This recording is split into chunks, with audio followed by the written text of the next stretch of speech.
OntarioLoval.com here at the Barrie Speedway, getting ready for tonight's Gary Reynolds Memorial 100 laps for the limited late models, but the Thunder Cars also on the card here tonight, and a big race for you guys tonight. Jim Belesky here, one of the top competitors as always at Barrie Speedway.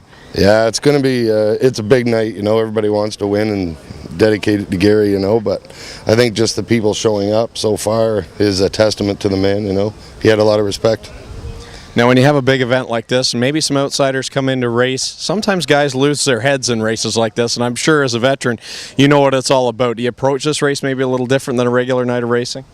Yeah, try to get to the front even faster than you do on regular weeks.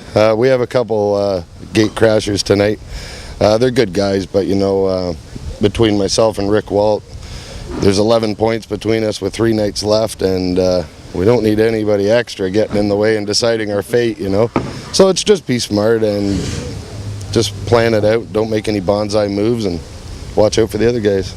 You're one of those drivers that has traveled around. You've seen some of the different tracks in the province, but for some of those outsiders coming to Barrie, how do you compare it to some of the other tracks? It looks like a tricky, tight track to try and get around, especially if you're not a regular at this track.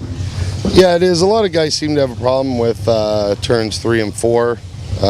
It's nice and wide coming in, but real tight coming out. So you'll see a lot of guys who aren't used to this. That's where they're going to tag the walls coming out of 4. 1 and 2 is really tight, totally different. It's like 2 different racetracks at each end, but it's a good racetrack, 2 grooves. It's clean. I went to Flamborough on July 1st to the Race of Champions, and now that's a tricky track, let me tell you.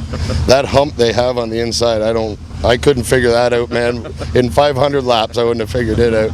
But it was a good time. We had a lot of fun.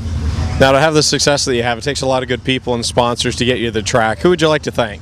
I'd like to thank Walker Logistics, Hosking Race Engines, 666 Skin and Tattoo and Piercing in Gravenhurst, and the Dizzy Gastro Pub in Toronto, and of course my daughter Taylor. She's here every week. She does all the grunt work for me.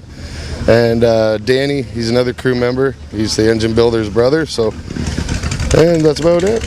All right, there you go. That's the Polish Prince, hoping to find his way at the front of the field here tonight at the Barrie Speedway. I'm Greg Kellman for OntarioLoval.com.